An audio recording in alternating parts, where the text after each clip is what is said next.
Assalamualaikum warahmatullahi wabarakatuh. Bismillahirrahmanirrahim. Alhamdulillahi rabbil alamin. Allahumma salli ala Sayyidina Muhammadin wa ala alihi wa sahbihi ajma'in. Insyaallah hari ini kita akan melanjutkan pelajaran tema 3 subtema 2 tentang keberagaman makhluk hidup di lingkungan.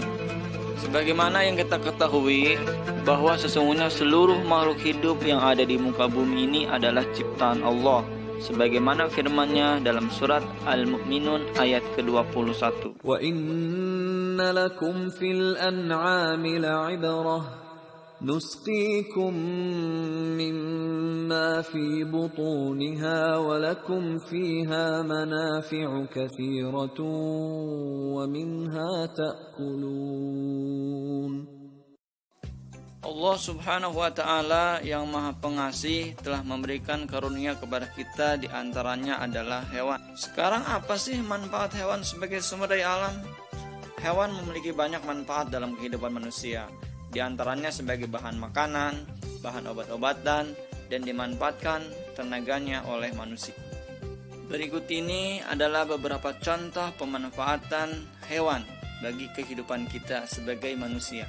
Yang pertama, ayam. Itu dimanfaatkan untuk diambil telur dan dagingnya. Yang kedua adalah kerbau atau sapi. Dimanfaatkan dagingnya dan tenaganya untuk membajak sawah. Yang ketiga, ikan koi, kucing, dan kelinci atau yang sejenisnya. Itu dimanfaatkan sebagai hewan peliharaan.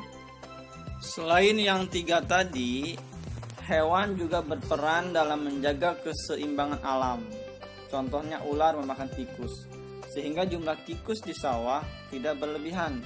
Oleh karena itu, tanaman padi tidak habis dimakan tikus, sehingga petani dapat memanen padi. Sekarang, kira-kira apa yang akan terjadi jika keseimbangan alam tidak terjaga? Sebagai contoh, jika ular sawah musnah atau tidak ada lagi di sawah, maka tikus sebagai hama padi tidak ada pemangsanya lagi. Maka jumlah tikus akan semakin banyak. Akibatnya tanaman padi akan habis dimakan tikus. Oleh karena itu, penting dan harus bagi kita untuk bisa menjaga keseimbangan alam. Bagaimana caranya, Pak? Pertama, tidak boleh memanfaatkan hewan secara berlebihan. Yang kedua, menjaga habitat atau tempat hidup hewan. Yang ketiga, tidak membeli barang yang berasal dari bagian tubuh hewan langka. Bagian-bagian tubuh hewan dan fungsinya. Hewan memiliki beberapa bagian tubuh. Setiap bagian tubuh memiliki fungsi masing-masing. Semua ciptaan Allah pasti memiliki manfaat atau fungsi, jadi tidak ada yang sia-sia. Dalam hal ini contohnya ikan. Sisik ikan berfungsi sebagai pelindung tubuh. Adapun matanya berfungsi untuk melihat lingkungan sekitar. Insang berfungsi untuk bernapas. Badan yang ramping memudahkan ikan bergerak di dalam air. Ekor untuk apa, Pak? Ekor berfungsi untuk membantu pergerakan di dalam air. Yang terakhir, siripnya berfungsi untuk berenang. Berikutnya adalah anggota tubuh kucing dan fungsinya. Pertama, telinga untuk mendengar, mata untuk melihat, hidung untuk mencium bau, rambutnya berguna untuk menutupi tubuh, misai untuk mengetahui keadaan sekitar, kaki sebagai alat penggerak, dan terakhir ekornya berguna untuk keseimbangan.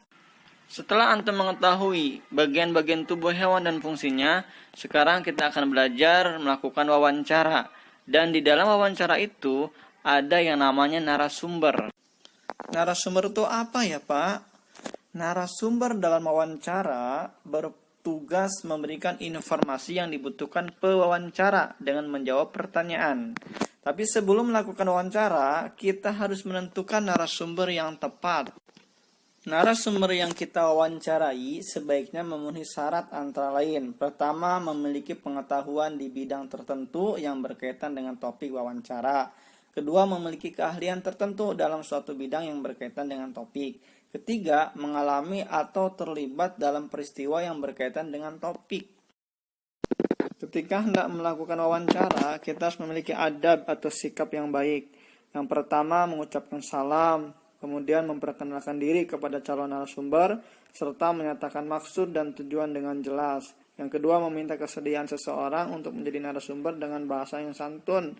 3. Menepati janji wawancara dengan narasumber pada waktu dan tempat yang telah disepakati. Keempat, melayani narasumber dengan baik, misalnya memberikan makan atau minuman saat wawancara. Sikap berikutnya, mengajukan pertanyaan dengan jelas, serta mengulangi pertanyaan jika narasumber kurang paham. Yang keenam, tidak menyela atau memotong penjelasan narasumber saat menjawab pertanyaan. Yang ketujuh, mengucapkan terima kasih setelah melakukan wawancara. Hal yang perlu diperhatikan sebelum melakukan wawancara, diantaranya pertanyaan yang diajukan kepada narasumber harus sesuai dengan topik wawancara. Kedua, kata tanya yang dapat digunakan untuk membuat pertanyaan wawancara, diantaranya apa, mengapa, bagaimana, berapa, atau kapan. Saat wawancara, sebaiknya jangan mengajukan lebih dari satu pertanyaan secara langsung. Mengajukan pertanyaan-pertanyaan tersebut harus dilakukan secara bergantian. Berikutnya, antum harus bisa mengelompokkan pertanyaan dalam wawancara.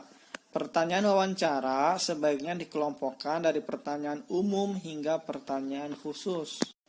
Pengelompokan pertanyaan wawancara tujuannya agar narasumber mudah diarahkan untuk memberikan penjelasan secara rinci. Langkah terakhir setelah melakukan wawancara adalah membuat laporan hasil wawancara. Semua informasi yang kita dapat sebaiknya jangan cuma kita ingat, melainkan kita catat dalam bentuk laporan hasil wawancara. Tujuan laporan hasil wawancara adalah untuk memudahkan orang lain membaca dan mengetahui informasi penting yang telah kita peroleh.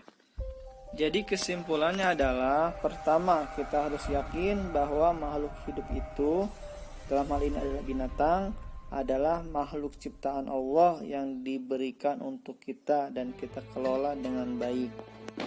Kesimpulan berikutnya, ketika kita mau mewawancarai orang lain, kita harus memperhatikan adab atau akhlak ya, agar yang kita tanya, yang kita wawancarai tidak tersinggung dengan sikap kita. Demikian yang bisa Bapak sampaikan, kurang lebihnya mohon maaf. Wabillahi taufiq wal hidayah. Wassalamualaikum warahmatullahi wabarakatuh.